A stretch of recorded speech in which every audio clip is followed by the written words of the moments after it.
All right, everyone. Dave Mormon here with Home Service Business Coach. I've went ahead and spent some time building out this free resource for you. And this is the top 10 ways to get more jobs for your home service business. So we work with a lot of residential contractors, so painters, pressure washers, window cleaners, landscapers, lawn care, plumbing, electrical, right? If you're going in and out of people's homes to earn money, I firmly believe that this resource is going to be very valuable for you. So I'm going to go ahead. It's a PDF document. We'll send it to you as well in this training. But I just wanted to walk through. Sometimes in video format can help capture the learning a little bit better, depending on what kind of learner you are. So let's deep dive into this. This is the company that I've grown and built, Revive Washing. We've recently rebranded to Revive Services. We're going into our 8th year of business, and it's set up running without me with 2 managers running the business, which is awesome. We do about $70,000 to $100,000 per month in revenue, and it's able to run without me. And so as I was growing that company, I had people reaching out to me saying, "Hey, Dave, how do you grow a service business?" And so the brand I started back in 2020 was Home Service Business Coach, where we've now helped a few hundred home service business owners systematize and get off the truck. And so this is just a sample resource that I'll give you to help you to be able to do the same, because I'm just so passionate, whether you work with us or not. I'm so passionate that you shift your mindset from thinking like a self-employed individual where you have to do all the work and maybe you do 100 or 200 grand of revenue per year, versus your output is so much more when you're able to actually put your systems down, build a brand, build a team, and get the thing running without you. Because I'm all about more income and more time freedom from my business, and that's why I started it in the first place. So let's hit some of these top 10. Okay. One would be lawn signs. I'm big on this. Having, 50 to 100 up in your territory is great. Don't overcomplicate this. Just have your service, maybe a small logo, and like a phone number. I think a lot of lawn signs I see, the font's not very good. The colors aren't very good. People are driving by, they're walking by. They don't have, oodles of time to study who you are and what you do. So like make it really simple, right?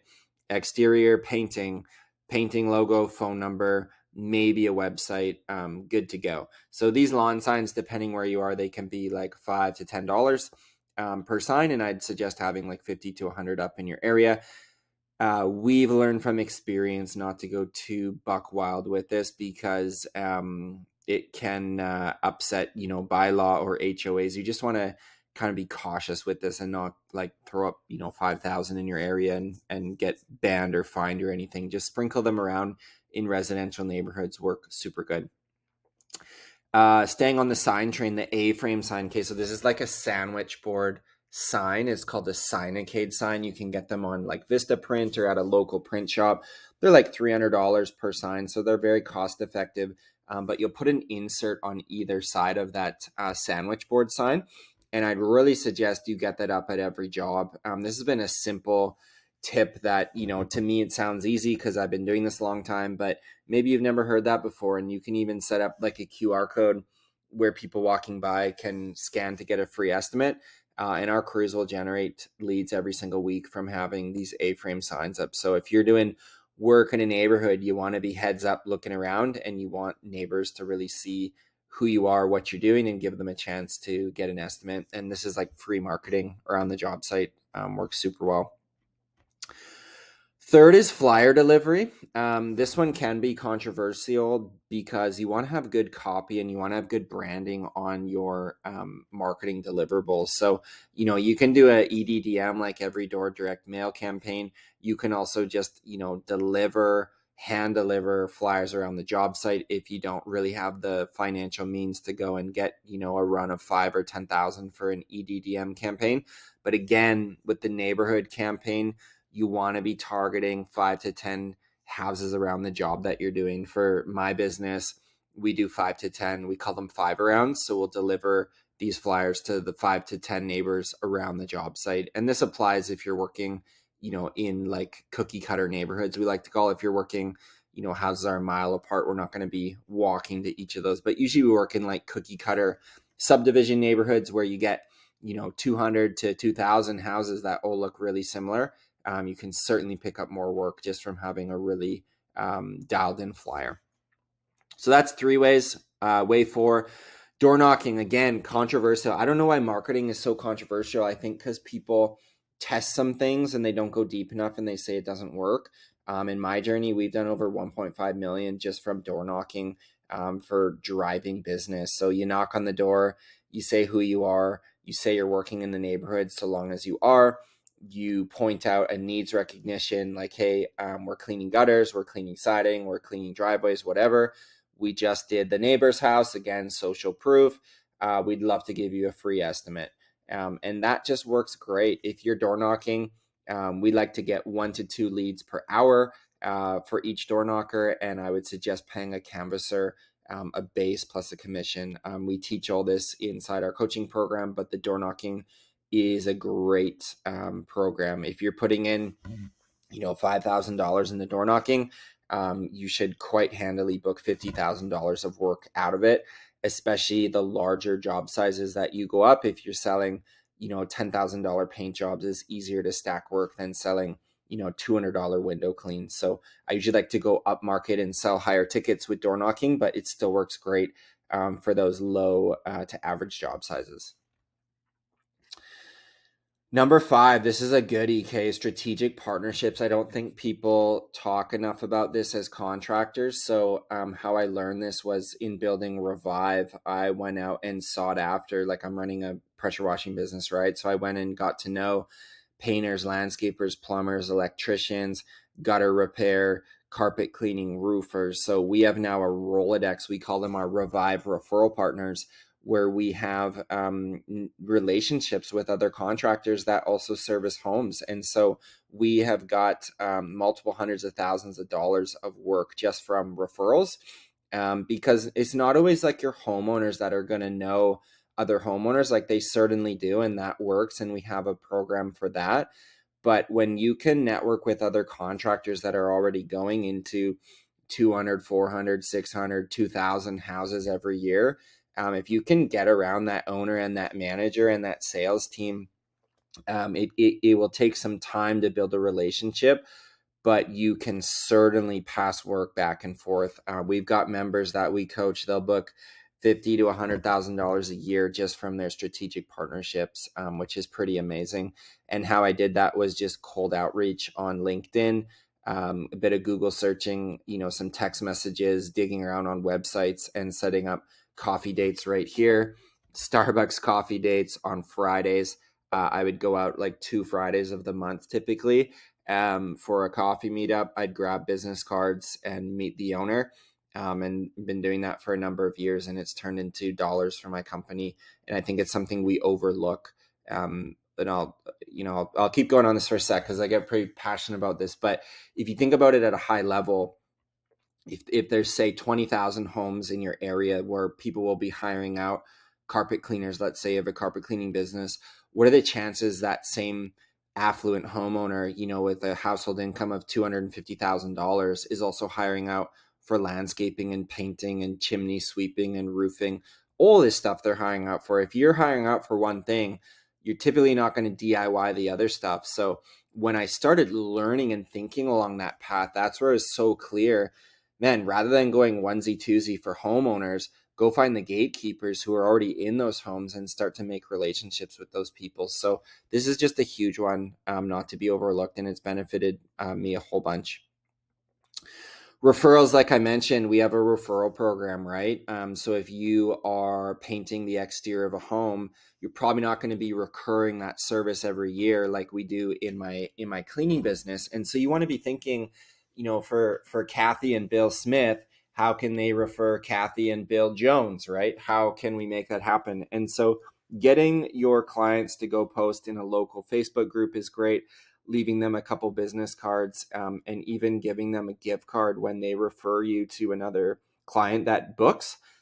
We will send out gift cards to our clients just to say thank you. And we have a pretty robust referral program that we implement and also teach. So that works super good.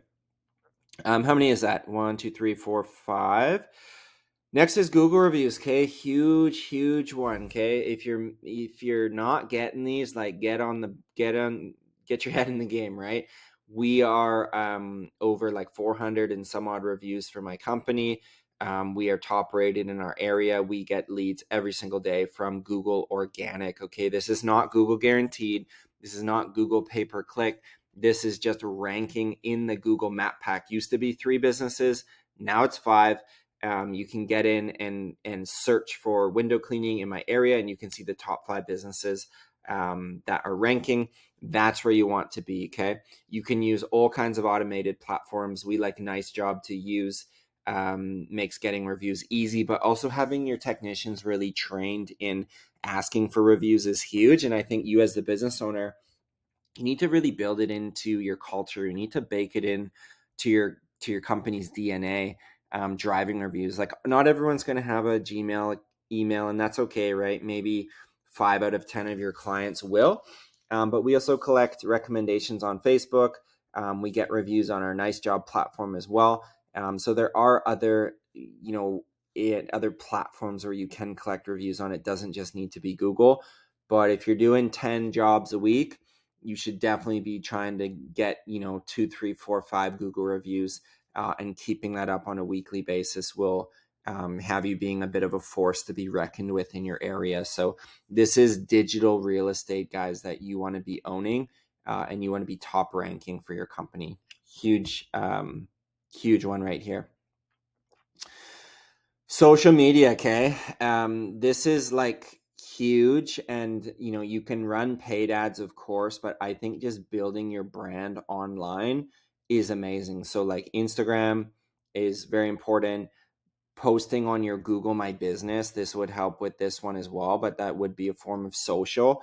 Having a Facebook page, posting on that Facebook page, you sharing that Facebook page personally, inviting your friends to like your Facebook page.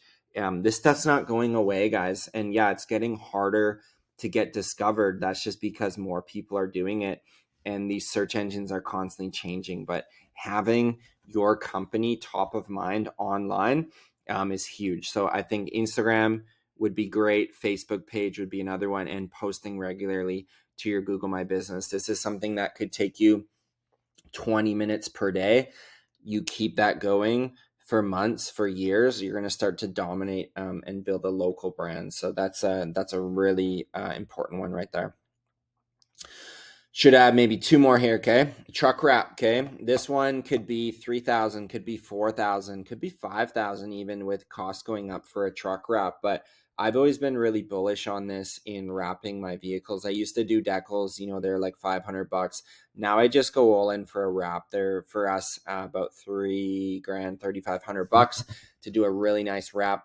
We have a designer we work with to build out like a super nice wrap. But again, this is like an entrepreneur, like, this might be a bit of a gold nugget. Like, an entrepreneur doesn't ask necessarily what does something cost. An entrepreneur asks, what's the return on my investment? Okay, and you would tell your buddies at the bar, oh, I dropped $3,000 on wrapping my truck. They'll be like, that's crazy, right? What a crazy cost. Well, what's the return of that over time? And for me, our service vehicles will produce about $250,000 to $300,000 per year. And, after 3 years going into the 4th season, I'll have a truck that produced $1 million for me. And so when you look at it that way, $1 million produced at a 25% net profit margin made me, 250 grand. Well, that 3,000 is nothing. And that's only in the 4th season. We try to keep our trucks like 7 to 10 years. So that's like what I'm talking about with the return on investment. You've got to take your brand seriously, and you don't have, probably chances are you're watching this, you don't have a physical location. You don't need one. Wrapping your truck is like, that is your shopping center on wheels. That is how you do business. So don't cheap out with it, and really invest into it. It's going to be huge. Last but not least, okay, this is like Gary Vaynerchuk 101, like just caring. I think that's something that's lost on a lot of contractors, is we get so busy running to the next job or running to the next estimate. When you can really care about your customer more than getting paid or landing the deal, I tend to find that everything else just falls in place because I try to do things that are different than what the market is doing. And I believe a lot of business owners are in service industry and they don't actually care about their customer. And this can really go quite deep when you look at how well you can care for your team members, and they end up being the ones that care for your client as well. And so I've always thought in this business, how can you create really raving fans for life? And that's a great book to have you and your staff read. It's called Raving Fans, because I want to be collecting hundreds, if not thousands, of happy clients per year that will come back to me year over year, refer us, and that's just how the thing starts to build really a snowball. But like at the epicenter of that is really the owner caring about their customers. So that's just hugely important. So those are the 10 ways right there. I hope that you had some value in this, and let me know as well, as I'm going to be making some more of these trainings to help you really get off the truck and grow your business. And if you do ever want to learn more about us, these are the industries that we work in. This is our coaching team right here. And like I've said, we've helped hundreds of home service business owners build systems so they can get off the truck and really build the business of their dreams. This is not a generalized woo-woo coaching program. This is actually like legitimate systems that I've used in my business. I've taught our members to do it. And we love working with great people. So you can always check us out, homeservicebusinesscoach.com, if you do want to learn more. But I do appreciate your time, and I hope that you did learn something from this short training. Take care, everybody.